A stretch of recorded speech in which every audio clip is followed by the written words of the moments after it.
News 7 தமிழுக்கு உங்களை வரவேற்கிறேன். இன்றைய செய்தி நிகழ்ச்சியில் இன்றைய தினம் என்ன விஷயம் குறித்து பார்க்க போகிறோம் இதில் பார்ப்போம். சென்னை சேலம் இடையே 8 வழி சாலை அமைக்கப்படும். அதேபோல நீட் தேர்வுக்கும் உத்தரவாதம் அளித்திருக்கிறது பாஜகவினுடைய முக்கிய தலைவர்களுடைய பேச்சுக்கள். நிதின் கட்கரி அதை வெளிமொழிந்திருக்கிறார். இந்த விஷயம் அதிமுக பாமக வாக்குகளையும் சிதைக்கிறதா அப்படிங்கிற பொருள் தான் இன்றைய செய்தி நிகழ்ச்சியில் நம்ம நகர இருக்கிறோம். ரவீந்திரன் துரைசாமி அவர்கள் நம்மோடு இணைஞ்சிருக்காரு. உங்களுடைய வருகைக்கு மிக மகிழ்ச்சி. இந்த ஒரு நிலைப்பாடு அப்படிங்கிறது என்ன மாதிரியான போக்கா இருக்கு? இது வாக்காளர் மத்தியில் எப்படி எடுக்கணும்? அதாவது இவங்க ஒரு கூட்டணி அமைச்சிருந்தாலும் கூட ஒவ்வொருத்தரும் ஒவ்வொரு இஷ்யூவில் டிஃப்ரெண்ட் வியூஸ் உள்ளவங்க. குறிப்பாக பாமக தன்னோட கூட்டணி எப்படி அமைக்குதுன்னா மாநில உரிமைகள்ங்கிறத மையப்படுத்தி எடப்பாடி பழனிசாமியை முன்னிறுத்தி அவங்க வைக்கிறாங்க. எடப்பாடி பழனிசாமியை மறைமுகமாக சிங்கன்னு கூட ட்வீட் போட்டிருந்தாங்க. அவங்களோட நோக்கம் அதிமுகவோட கூட்டணி மாநில உரிமைகள் தான் இஷ்யூங்கிறது. மேகதாது இஷ்யூவில் அதிமுக எம்பிக்கள் இருந்ததெல்லாம் பாராட்டி அப்படி உள்ள வரக்கூடிய பட்சத்தில் பிஜேபி கூட்டணிங்கிறது அவங்க எதிர்பாராத ஒன்று. கண்டிப்பாக அவங்க பிஜேபி அதிமுக கூட்டணி வரும் வராதுங்கிறதுல வரக்கூடாதுன்னு எதிர்பார்த்துருப்பாங்க. வராதுங்கிற எண்ணத்தில் தான் இருந்திருப்பாங்க. ஏன்னா அவங்க உண்மையிலே பிஜேபியோட அலையன்ஸ் வைக்கணுங்கிற எண்ணம் இருந்ததுன்னா பிஜேபி அரசுக்கு 0 மார்க்கு, 0க்கும் கீழே மைனஸ் என்ன மார்க்கு போட முடியும்ங்கிற வார்த்தையை சொல்லியிருக்க மாட்டாங்க. அது கூட பரவாயில்ல, காங்கிரஸ் கூட கூட்டணி வச்சாலும் வைப்போமே தவிர பாஜக கூட கூட்டணி வைக்க மாட்டேங்கிற அந்த கருத்தை அவங்க பதிவு பண்ணியிருக்க மாட்டாங்க. மேலும் அவங்களுக்கு மந்திரமாலை இஷ்யூ, பல இஷ்யூகளில் அவங்களுக்குள்ள பிஜேபிக்கும் அவங்களுக்கும் ஒரு ஹோல்டு வார் கூட இருந்தது.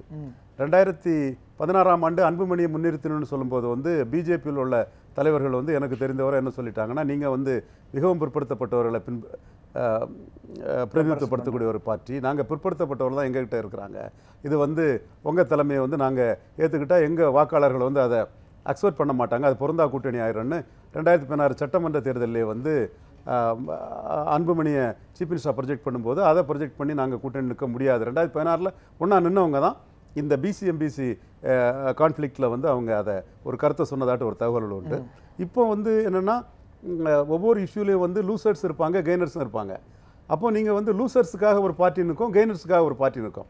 இப்போ நீட்டுன்னு சொன்னால் ஒரு மெரிட்டோரியஸ் டாக்டர்ஸ் வேணும் இந்தியாவில், இதில் பொருளாதார பிடுங்கல்கள் இதில் தவிர்க்கப்படுது, இந்த மாதிரிப்பட்ட ஒரு இதில் உள்ள கெய்னர்ஸ் பிஜேபி பக்கம் நிற்பாங்கன்னு கெய்னர்ஸுக்காக பிஜேபி அதில் நிற்குது.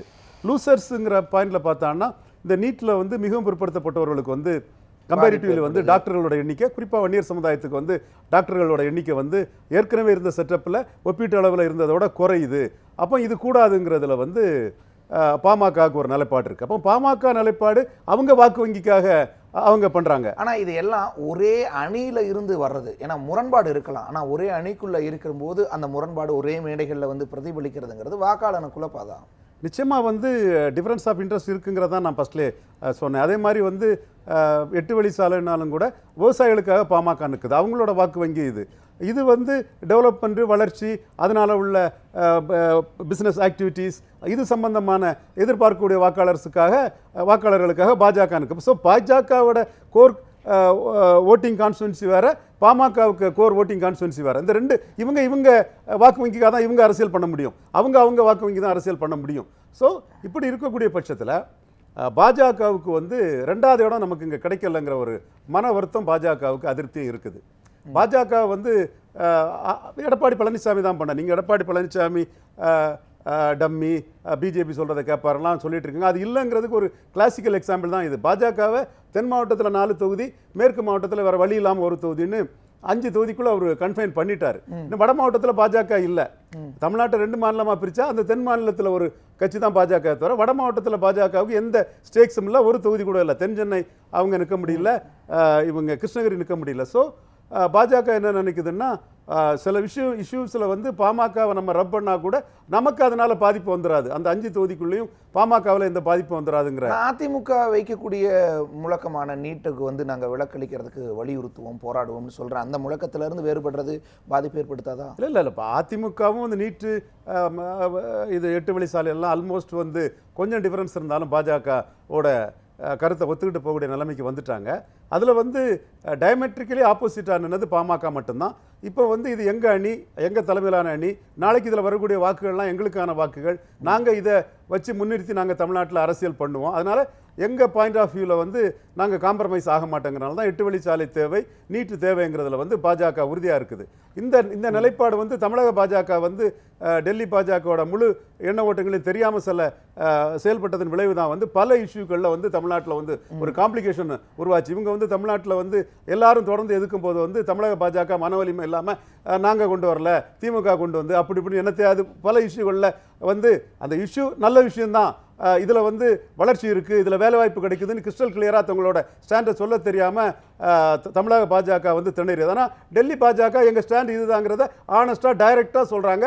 They are doing politics for the gainer. அவங்க வாக்கு வங்கிக்காக அவங்க அரசியல் பண்ணுறாங்க. ஆனால் அந்த வாக்கு வங்கி தமிழகத்தில் எந்த அளவுக்கு இருக்குங்கிற ஒரு பார்வை இருக்குது. ஆனால் அதை வந்து அதிமுகவோ பாமகவோ ஏற்குதா அப்படிங்கிற ஒரு கேள்வி இருக்குது. அப்போ அதிமுகவும் பாமகவும் தங்களுடைய தேர்தல் அறிக்கையில் முன்வைக்கிற ஒரு விஷயத்தை டெல்லி பாஜகவோ தமிழக பாஜகவோ யாரோ ஒருவர் வந்து அதை மறுக்கிறது அல்லது அதற்கு எதிரான ஒரு மனநிலையை வந்து பிரச்சாரத்தின் போது வைக்கிறதுன்றது அதிமுக தொண்டர்களை பாமக தொண்டர்களை குழப்பமடைய செய்யாதா? அவங்க எப்படி தேர்தல் பணி ஆற்றுவாங்க? தமிழக பாஜக அதில் மறுக்க மாட்டாங்க. ஏன்னா அவங்க சீட் கண்டெஸ்ட் பண்ணுறாங்க. அவங்களுக்கு அதிமுக தேவை முக்கியமாக தேவைங்கும் போது தமிழக பாஜக அதில் ரொம்ப கேர்ஃபுல்லாக தான் இருப்பாங்க. அவங்க ஏதாவது ஒரு கூட்டணி கிடைச்சா போதும், ஒரு சீட்டில் கண்டெஸ்ட் பண்ணால் போதுங்கிற நிலைமையில் தானே தமிழக பாஜக தலைவர்கள்லாம் இருந்தாங்க. நாங்கள் 2வது பெரிய கட்சி, எங்களுக்கு கூட்டணியில் வேணும்லாம் யாருமே கிளைம் பண்ணலையே. அவங்க வந்து எடப்பாடி கொடுத்த take it or leave it ஆஃபரை ஏற்றுக்கிட்டு போனவங்க தானே தமிழக பாஜக. பட் அந்த தமிழக பாஜகவோட இந்த சப்மிசிவ் ஸ்டாண்டில் வந்து டெல்லி பாஜக இல்லைங்கிறதான் நிதின் கட்கரி கோயலோட கருத்துக்கள் தெரியுது. இன்னும் சொல்லப்போனால் அவங்க இன்னொரு கருத்தாக என்ன பார்க்குறாங்கன்னா, அமித்ஷா பேட்டியில் என்ன சொல்கிறாரு, நாங்கள் நார்த் ஈஸ்ட்டில் சீட்டு வருவோம், வெஸ்ட் பெங்காலில் சீட்டு வரும், ஒரிசாவில் சீட்டு வரும், தமிழ்நாட்டிலையும் எங்களுக்கு சம் சீட்ஸ் வருங்கிற மாதிரி தமிழ்நாட்டை வந்து அவங்க சொல்லும்போதே வந்து தமிழ்நாட்டை வந்து பெருசாக நம்பாத ஒரு தன்மை தான் பாஜக தலைவர்கள்ட்ட இருக்குது. ரவீந்திரன், பாஜகவினர் வந்து நீங்கள் டெல்லி பாஜக தமிழக பாஜக பிரித்து பேசினாலும் கூட அவங்களுடைய இந்த பேச்சு, இந்த கருத்துக்கள் அப்படிங்கிறது அதிமுக பாமக பாஜக கூட்டணிங்கிறது ஒரு எண்ணியல் கூட்டணி, ஒரு அரித்மெட்டிக் அடிப்படையில் அமைஞ்ச கூட்டணி அப்படிங்கிறனால கருத்துக்களுக்கு பெருசாக மதிப்பு கொடுக்கலையோ, மக்கள் என்ன நினைப்பாங்க அல்லது அதிமுகவோட ஸ்டாண்ட் என்ன பாமகவோட ஸ்டாண்ட் என்ன அப்படிங்கிறதெல்லாம் பெருசாக பொருட்படுத்தலையோ? இல்லை, எண்ணியல் தாண்டி எண்ணியல் வந்து அதிமுகவுக்கு எண்ணுங்கிறது வந்து எந்த அளவுக்கு அவங்க வராங்கங்கிறது ஒரு இது. பாமகவுக்கு எண் வந்து நமக்கு தெரியும். பாஜகவுக்கு எண் வந்து அவங்க பார்லிமெண்ட்ல அவங்க எடுத்த 5.5 அவங்க மதிப்பு கொடுத்து தங்களுக்கு 2வது இடம் அவங்க எதிர்பார்த்தாங்க. எடப்பாடி வந்து அசெம்பிளியில் அவங்க எடுத்த 2.25 மதிப்பு கொடுத்து அவங்கள வந்து 3வது இடத்துக்கு தள்ளிட்டாரு. 2.25 மதிப்பு கொடுத்து 4வது இடத்துக்கு தேமுதிக தள்ளிட்டாரு.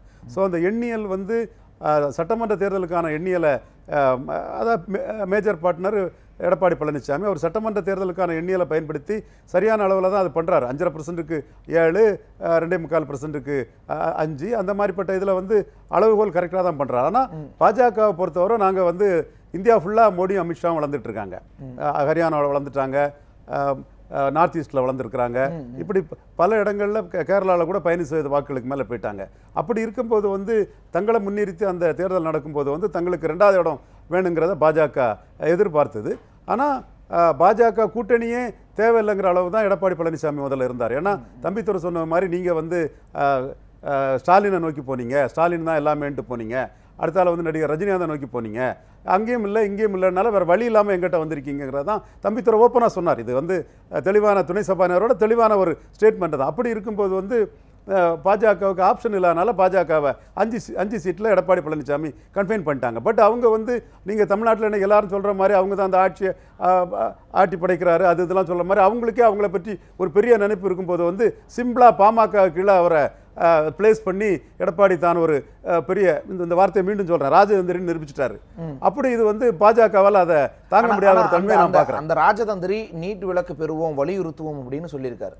இங்கே வர்ற பியூஷ் கோயலோ மற்றவங்களோ பாஜகவினுடைய தேசிய முகங்கள் நீங்கள் சொல்கிற மாதிரி டெல்லி பாஜக நீட்டில் வந்து உறுதியாக இருக்கிற போக்கை வந்து வெளிப்படுத்துகிறாங்க. அதுக்கு ஒரு எதிர்ப்பான நிலையை கூட அல்லது அதற்கு ஒரு மறுபறிக்கை கூட அதிமுக இந்த டைமில் வந்து போர் புரிஞ்சுட்டு இருக்கும்போது உள்ளுக்குள்ளே போர் புரிய முடியாது. அவங்க வந்து பாஜக தரப்பு வந்து தமிழ்நாட்டில் தங்களை பெருசா எதிர்பார்த்தாங்க. பாமகவும் கீழங்கிறனால புரிஞ்சிட்டு இருக்கிறப்ப பாஜக தரப்புல இருந்து நாங்க அது பாஜக அவங்க எதுவுமே அதுதான் காரணம் சொல்றேன்னா, தங்களை 3வது இடத்துக்கு பிளேஸ் பண்ணிட்டாங்க.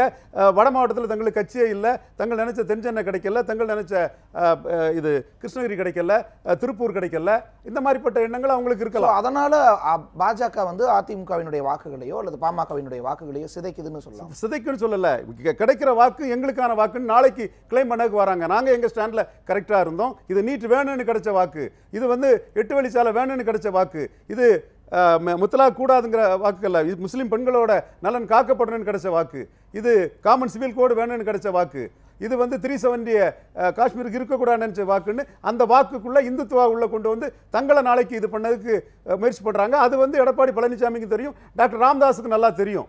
ஆனா சோசலிசத்தையும் திராவிடத்தையும் மதசார்பற்ற தன்மையையும் வெளிப்படுத்துற அதிமுக பாமகவினுடைய அந்த கருத்துக்களுக்கு பொருட்படுத்தாம பாஜக நடக்கிறது. அதிமுக பாமக அவங்களுக்கு அதிமுக எதிரி வந்து திமுக, விடுதலை சிறுத்தைகள், காங்கிரஸ் தான் எதிரி. அதுல ஐடென்டிஃபைட் தேர் எனிமி. சோ இங்க கொள்கையே இல்ல. தேர்தல் இந்த தேர்தலை பொறுத்தவரை இந்த தேர்தல் என்னைக்குமே எடப்பாடிக்கு எதிரி வந்து ஸ்டாலின் தான், முதலமைச்சருக்கு எதிர்க்கட்சி தலைவர் தான் எதிரி. கொள்கை முரண் அடிப்படையில். ஏன்னா இங்க ஒரு கொள்கை முரண் வந்து பட்டவர்த்தனமா வெளிப்படையா தெரியுது. பாஜக ஒரு ஸ்டாண்ட் வச்சிருக்காங்க, அதுக்கு நேரெதிர் ஸ்டாண்ட்ல அதிமுகவோ பாமகவோ இருக்குது. இல்ல, கொள்கையை பார்த்தா எந்த கூட்டணியும் வைக்க முடியாது. காங்கிரஸுக்கு மொழி கொள்கை என்ன, திமுகவுக்கு மொழி கொள்கை என்ன, இதை பேசுறாங்க. இந்த கேள்வி நிச்சயமா இந்த கேள்வி இயல்பாயிலும். காங்கிரஸுக்கு காவிரி விவகாரத்துல கர்நாடகாவில் ஒரு நிலைப்பாடு இருக்கும், திமுகவுக்கு இங்க தமிழ்நாட்டில் ஒரு நிலைப்பாடு இருக்கு. மேகதாது அணை விவகாரம், இப்படி பல விஷயங்கள்ல ஈழத்தமிழர் விவகாரம், ஈழத்தமிழர் விடுதலை, திமுகவுக்கு ஒரு நிலைப்பாடு இருக்கு, காங்கிரஸுக்கு ஒரு நிலைப்பாடு இருக்கு. அவங்க இதை பேசிக்கிறாங்களா? ஸ்டாலினை மேடையில் வச்சுக்கிட்டே ராகுல் காந்தி வந்து 7 தமிழரை விடுதலை செய்ய மாட்டோம்னு சொல்றாங்களா? இப்படி இருந்து பார்க்க வேண்டியிருக்கு. ஆனா இங்க அப்படி இல்லை. ராமதாச மேடையில் வச்சுக்கிட்டே 8 வழி சாலை அமைப்போம்னு நிதின் கட்கரி, அதுதான் அங்க வந்து திமுகவுக்கும் காங்கிரஸுக்கும் பிரதமர் முதல்வரும் நல்லுறவு இருக்கு. மீதி உள்ள கட்சியெல்லாம் வந்து அந்த ஒரு கட்சிங்கிற அந்தஸ்துக்கு, பழைய அந்தஸ்துக்கு தான் 2 சீட்டு கொடுத்து அவங்க ஸ்டாலின் அகாமடேட் பண்ணிடுற கட்சிகள். அதனால அவங்க அங்கே ஒன்றும் போர் பொலிட்டிக்ஸ் பண்ணதுக்கோ எதுவுமே ஒன்றும் இல்லை. திமுகவும் காங்கிரஸையும் அக்செப்ட் பண்ணிட்டு மற்ற கட்சிகள் எல்லாம் தெளிவாக போயிட்டு இருக்காங்க. எதுலையும் வந்து முரண்படலை. ஒருவேளை திமுக ஆதரவுல தான் நாளைக்கு ஆட்சி அமையணுங்கிற சூழல் வரும்போது ஸ்டாலின் 7 தமிழரை விடுதலை செய்ய முயற்சிப்பாரு, மேகதாது அணையை வந்து அமைக்க விடாம தடுப்பாரு அப்படிங்கிற ஒரு நம்பிக்கையை ஏற்படுத்துற ஒரு நிலையா இந்த தேர்தல் கால நிலவரம் இருக்கு. பிரச்சாரங்கள் இருக்கு, அதை பத்தி பேசல. ஆனா அதிமுக கூட்டணிக்குள்ள பேசுறாங்க, நீட்டை கொண்டு வருவோம்னு சொல்றாங்க, 8 வழி சாலை அமைப்பும்னு சொல்றாங்க. அதற்கு எதிரான மனநிலை வச்சிருக்கிறவங்க அதுதான் நான் சொல்லிடுறேன். இங்க 2வது இடத்துக்கான போட்டி பாமகவுக்கும் பாஜகவுக்கும் இருக்கிறது. பாஜகவின் கனவு அதில் சிதைக்கப்பட்டிருக்கிறது. மாநில உரிமை, சிங்கம் மாதிரிப்பட்டவர் எடப்பாடி பழனிசாமி என்று அவரை புகழ்வது மட்டுமல்ல, 5.5% ஓட்டு சட்டமன்ற தேர்தல் பின்னணியில பாமக அந்த இடத்தை கைப்பற்றி விட்டது. சோ பாமகவினுடைய இடத்தை வந்து பிடிக்கணும் அல்லது பாமகவை பின்னுக்கு தள்ளணும்னு பாஜக முடிவுல இந்த மாதிரியான விஷயங்களை பாமக பின்னுக்கு தள்ளணும் எல்லாம் நோக்கம் இல்ல. அவங்க வந்து நமக்கு வந்து நம்ம ஹரியானாவில் வளர்ந்தோம், நார்த் ஈஸ்ட்ல வளர்ந்தோம், தமிழ்நாட்டில் வளர முடியலையே, வளரக்கு ஒரு வாய்ப்பு இருந்தபோது கூட அதிமுக பாமக நம்மளை சினப் பண்ணிட்டாங்கிறத பாஜக டெல்லி தலைமை உணருது. அப்போ இங்க மற்ற மாநிலங்களில் வளர்ந்த அளவுக்கு தமிழ்நாட்டிலையும் வளரணுங்கிறக்காக இந்த கூட்டணி, இந்த தேர்தலை எல்லாம் தாண்டி பாஜக தன்னுடைய அரசியல் நிலைப்பாட்டில் உறுதியா இருக்கு. தன்னோட வளர்ச்சியை மையப்படுத்தி இந்த காய்களை வந்து நகர்த்திட்டு இல்லை. இதுல வந்து நான் ஏற்கனவே திரும்ப சொன்னது மாதிரி வந்து இதுல ஒரு முரண்பாடு வந்து பாஜகவுக்கு 5 சீட்ல பாதிக்காதுங்கிற கூட அவங்க நினைச்சிருக்கலாம். ஸோ சவுத் தமிழ்நாட்டில் அவங்க அப்படி வட தமிழக கட்சியாட்ட அவங்களை காட்டலையே, 8 வழி சாலையோ கிருஷ்ணகிரி அவங்களுக்கு கொடுக்கப்படலையே. 8 வழி சாலை திட்டம் தூத்துக்குடியில் என்ன மாதிரியான முடிவை கொடுத்துற போகுது? நான் இஷ்யூ, அங்க ஒரு நான் இஷ்யூ அவங்க நினைக்கலாம். ஆனா வட மாவட்டங்கள்ல பெரிய அளவுல போட்டியிடுற பாமகவோட வாக்குகள் இது சிதைச்சிராதா? அதை பற்றி பிஜேபி கன்சர்ன் பண்ணல. பாமக வந்து பிஜேபியோட நலனை வந்து தேர்தலுக்கு மாநில உரிமைன்னு அதிமுக அவங்க ப்ரொஜெக்ட் பண்ணி வந்தாங்களே தவிர அவங்க வந்து பிஜேபி காங்கிரஸுக்கு ஆதரவான வார்த்தைகளை தான் அவங்க விட்டாங்க. கடைசி கட்டத்தில் அதிமுக பாஜகவை ஏற்றுக்கொள்ளும் போது பாமகவும் பாஜகவை ஏற்றுக்கொள்ள போகுது. பாஜகவுக்கும் பாமகவுக்கும் கோல்டு வார் இருக்கு. நிறைவான ஒரு கேள்வி. இப்படியான ஒரு கோல்டு வார் இருக்குன்னு சொல்றீங்க. கடந்த காலங்களில் தேர்தல் பிரச்சாரங்களின் போது 2014 2016 தேர்தல்களின் போதெல்லாம் கலகங்கள் இல்லா ஆட்சி அமைப்புன்னு பாஜக சொல்லிட்டு இருந்துச்சு, திராவிட கட்சிகள் இல்லா ஆட்சி அமைப்புங்கிறது. அந்த எண்ணத்தினுடைய பிடிமானம் அல்லது அந்த எண்ணத்தினுடைய வெளிப்பாடு தான் இப்போ வரைக்கும் நீடிக்குது, அந்த நோக்கம் இப்போ வரைக்கும் நீடிக்குது. பாமக அல்லது அதிமுக அற்ற ஒரு நிலையை வந்து பாஜக அந்த அளவுக்கு தன்னுடைய நிலையை உயர்த்திக்கணுங்கிறதுக்காக இப்படியான தங்களோட கொள்கையில உறுதியா இருக்கிறாங்க அப்படின்னு இதை பார்க்கலாம். இல்லை, அது ஒரு கோஷமா இருந்தாலும் கூட நாளைக்கு வந்து ஒரு கூட்டணி வேணும், யூபிஏக்கு எதிராக என்டிஏக்கு தமிழ்நாட்டில் அலையன்ஸ் வேணும், அலையன்ஸ் போயிட்டாங்க.